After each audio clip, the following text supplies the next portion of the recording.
Ayan, mga idol, dito po tayo sa Barrio San Roque. Dito po tayo tapat ng San Roque High School. Ayan, gabi na po.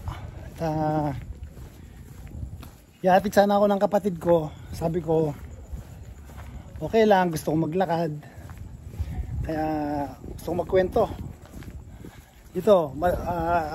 Gusto kong patunayan sa ating mga kababayan dito sa Philippines, dito sa kung saan ako nanggaling, is safe po kahit maglakad ka rito ng hating gabi. Ayan.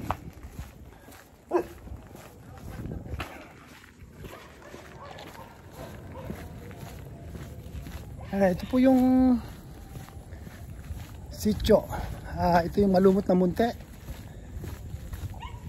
So maglalakad ako ng mga 10 minutes lalakarin ko. So matagal na yung 15 minutes sa paglalakad. Kahit na matagal akong hindi na uwi dito sa area na ito, is alam ko po at kabisado ko naman ng galawan dito. Kaya okay lang po. Alam po ang safe yung lugar na to. Yan.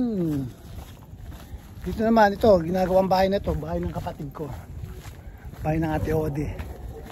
At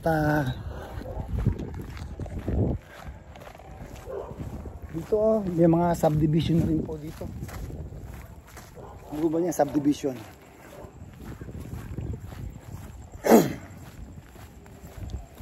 Pero dito sa area na ito, ito yung karsada na ito, itong dinadaanan na ito,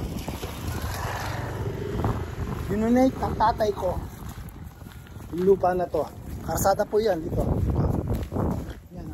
Kasi ito pong side nito, lupa ng family namin, lupa ng magulang ko. Kaya ito pong halos buong karsada na to, kundi dahil sa tatay ko, walang right of way dito. So binigyan sila ng dinunit ng tatay ko kasi pabor din po sa amin.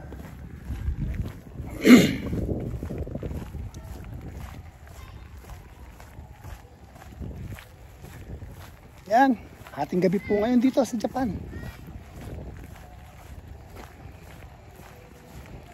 Pero okay lang, safe po rito, safe.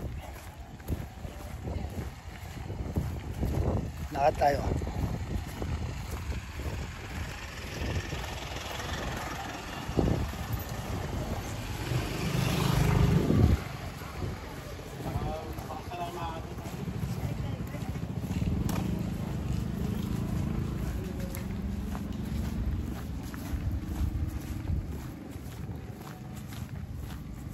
Yan.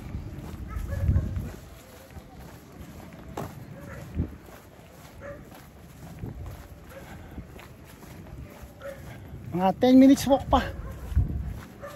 Ito lang masasabi ko. Itong karsada na to,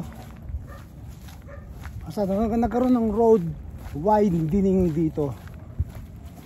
Pero hindi dapat gawing para daan ng mga sasakyan. Ano ko lang po yan, pakita ko sa inyo ha. Ayan,